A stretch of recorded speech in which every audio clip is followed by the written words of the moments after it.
have a running reading list and it's got at least 300 titles on it. At least 300 titles.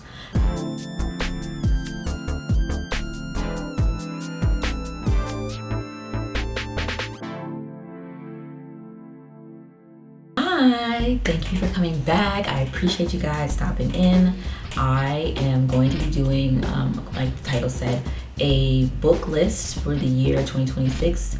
12 books that I am determined to complete this year from cover to cover. I have a real bad and / good habit of starting a book and not necessarily not finishing it, but taking the time to digest the book or digest what I've read in the book thus far.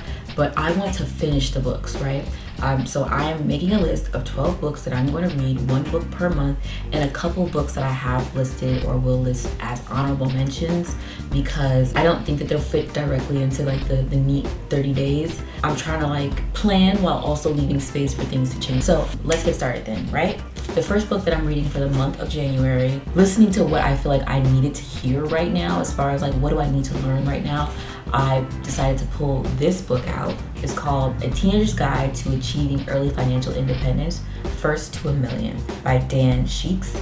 Now, I picked this book up for my daughter, but like I need to go back to the basics. I need to reevaluate everything I thought I knew about finances, and I don't think it would hurt for me to learn from this still a grown adult, but like he's made these topics and information so digestible and kind of very easy to follow, and that's what I need. There's so much information out there, and even like with me having a degree in economics and having worked partially in, I would say, finance, I guess, for a bit, but there's still so many things about personal finances that I think that people don't know and understand, myself included. So I said, you know what, let me read that book, right? Like, let me start there. Now, I don't have hard copies for every single one of these books, but I'm either going to do audiobooks or I'm going to go to the library and get a book. So for February, I'm going to be reading Body Work, the radical power of a personal narrative. I mentioned in other videos that I'm working on a video memoir, and I've been watching a lot of things online. I've actually read other memoir type books to kind of give me the gist of what I need to be pulling together in all of this.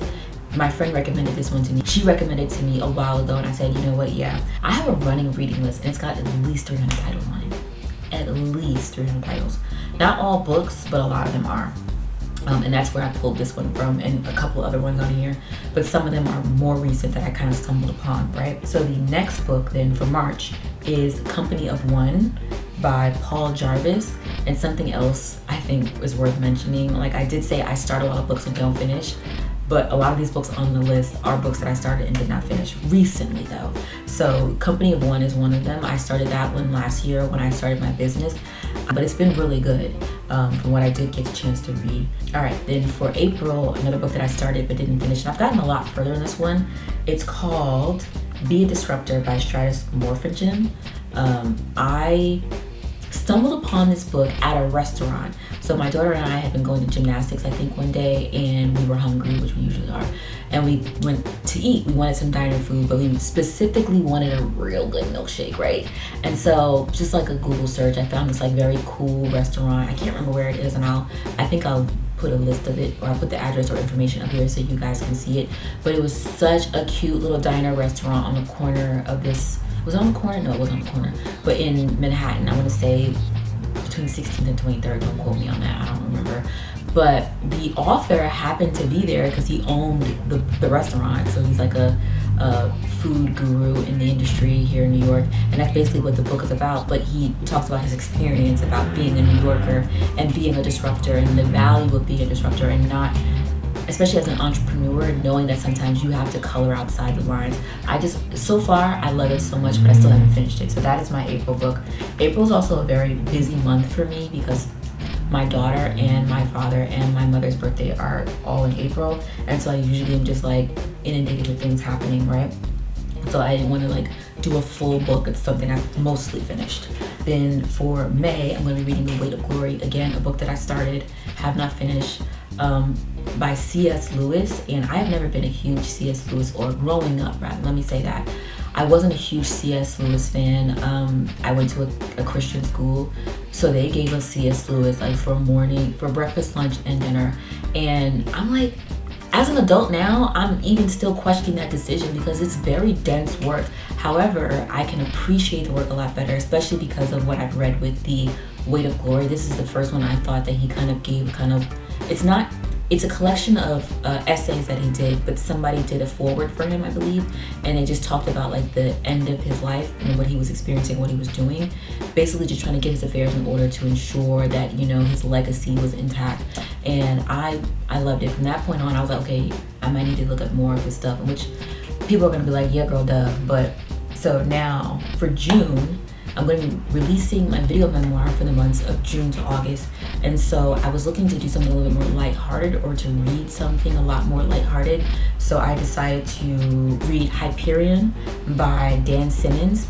I, unrelated, was looking up things for like ancient Greek mythology and things, and specifically the Greek god Hyperion. I wanted to know more about him. He's not really a Greek God, he's a primordial being, so he existed before the Greek gods and before the Titans. But the book is not based on him. It's just it uses his name as a reference. It's like a sci-fi book, and I don't usually do fiction, but I wanted something lighthearted to kind of open my mind. So for the month of July, I'm going to be reading Emotion in the Human Face: Guidelines for Research and Integration by Paul Ekman. I was just like looking through, trying to see which titles stood out to me the most, and I'm trying to stay in that kind of same vein of like, I don't want anything too heavy in the months of like June, July, August. I want everything to feel very light, especially kind of leading up to me submitting law school applications September 1. I've always been very interested in human psychology, body movement, body language, anything that governmental entities use to kind of research human behavior. I love it. So that's, I know it doesn't sound like light reading, but it is light reading for me, or like fun reading for me. And then in August, I'm going to be reading Invisible Bridge: The Fall of Nixon and the Rise of Reagan by Rick Perstein. I may have mentioned this, I don't know, I think I did even in this video, that I went to school, have a degree in economics, and a lot of economics is studying policy and how the effects of policy show up in different economic, like micro or macro situations, right? And a huge thing about economics, it's a lot of it's cyclical in nature, and in the last few years I've seen a lot of cyclical things that I would personally relate back to what we know about like Reaganomics and all that. And so I just want to be well versed, you know what I'm saying? I want to just do something that like opens my eyes, because I feel like we're probably repeating patterns that I just wasn't around for when they were happening originally, and I want to know more about them, right? The next book for the month of September, I'm going to be reading The Man Who Ran Washington. I believe this was a New York Times bestseller, and it's by Peter Barker and Susan Glasser. I believe it was a New York Times bestseller maybe around 2020 or so. I do remember at that time I had been reading Malcolm X's autobiography, or Malcolm X's biography. I don't think it was an biography, because he passed before we had a chance to do that. But I remember seeing that on the list, and I was like, you know what? I would love to know what The Man Who Ran Washington was up to, you know? Next book, because it's October, I wanted something, it's not really spooky, it's definitely rooted in a lot of research, but I stumbled upon this author through a TikTok creator who was doing like a synopsis of an interview he had done. It was a 4-hour long interview. It's called Sinister Forces by Peter Levenda, and it's a whole longer title, but you know, you guys can look that up and see what the rest of the title is. And I was like, yeah, I need to read that. In the podcast that I watched him on, that 4-hour long one, I did watch it. It was actually really good. He talks about like just his history and like what he's done, and it was very, very exciting and interesting, and like, you know, toting in the line of like the physical with the spiritual, while also being, again, rooted in a lot of research, a lifetime's worth of research. So I'm very excited to read that one. And then in November, bringing it back to politics again. And I don't usually read a bunch of political stuff. I usually read a lot of like woo-woo other stuff, but I save that for December and my honorable mentions, right? So I'm reading Reagan Land, America's Right Turn, 1976 to 1980 I did not write down the author here, but I'm gonna put it on the screen. And I'm super excited to read that one too, because the same reason I just mentioned. I'm like, I feel like I need that, you know what I mean? Like, I need this like information to arm myself in my arsenal of just knowledge. And then the last two books, because it's December and I'm sure December's gonna be very busy. I don't plan on doing a lot of Christmassy stuff for December from here on out, really, like unless I have like other kids, but I don't intend on doing that. I'm traveling for Christmas, so you're gonna find me under a palm tree decorated with Christmas lights, and I want to keep it very light, very airy, very just a good time. I'm gonna be reading 12 Laws of the Universe by Mardeep Singh and The 7 Healing Chakras Unlocking Your Body's Energy Center by, I want to say it's, I didn't write her name down, but I'll just add it in here. Both of these books I started reading before. The first book is actually a very short book, and so one of those ones that I picked up, I was like, oh my god, so deep, so inspirational or whatever, and then didn't finish it. So I will be finishing that one. And the second one, same. I was reading that one when I was like working out in the gym. And yeah, so that's my 12 books for the 12 months of the year. Now here are my honorable mentions that I'm probably gonna start and stop. One of which I already started and I have to stop because I'm taking it back to the library today, the physical copy, and I just have to either get another physical copy or I have to like read it via audiobook. Helen of Troy by Ruby Blondell. First of all, I was in the library just looking for something random to read, and I've been looking into Helen of Troy's story a lot. And when I was like looking through their catalog on the computer, I was like, oh, maybe if I find that one, I'll read that one, or whatever. And it was the first book I saw in the section. I said, all right, girl, I'm gonna read it. What I've read thus far, so good, so good. It's very like, how do I describe it? It's very academic, very heady. And maybe someone else wouldn't like it, but I love it. It's very like perfect, and it reminds me of kind of reading like papers in like my philosophy classes in college, where it's very opinionated but research backed. You know what I mean? Here's another honorable mention: African Folktales. I found this book when cleaning my mom's house. I'm not sure if it belonged to my sister or to my mom, but I've been reading so much about Greek mythology, like, you know, Roman mythology, like Norse, all the Celtic, and none African mythology. There's also like Indian mythology I wanted to get into too, but what I've noticed just the ones I have read, a lot of this stuff is just pulled over from different stories. Like they're the same stories told in different cultures over time.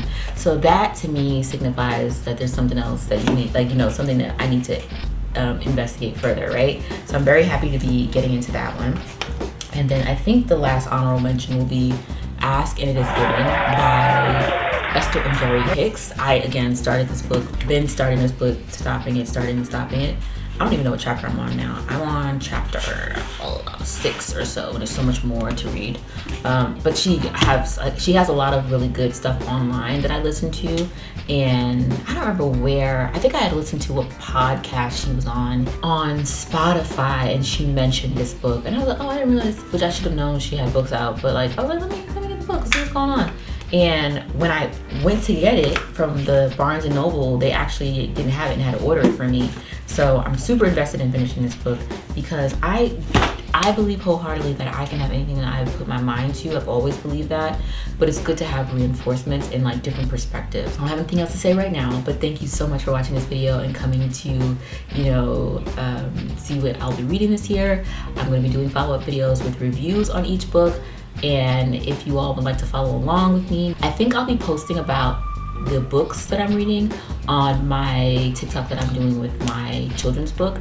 And so if you'd like to follow me there, I'm gonna have all my socials listed in the description or on the video, I'm not really sure. And I'm still trying to pull together a website on Beehive. If I haven't already pulled it together and linked it in the bio or description, I will be doing that. So thank you so much again for watching this video. I really, really appreciate it. Let's do this thing. I'm so excited. I'm having fun now. This is fun. The sun's setting, so let me go and get out of here. I was supposed to go out ice skating today, and I thought it was for 5:10, and it was for 4:10, and it's like 4:30 right now, and they're such sticklers. So I'm not gonna go ice skating. We're gonna run some other errands. But yeah, all right. Bye.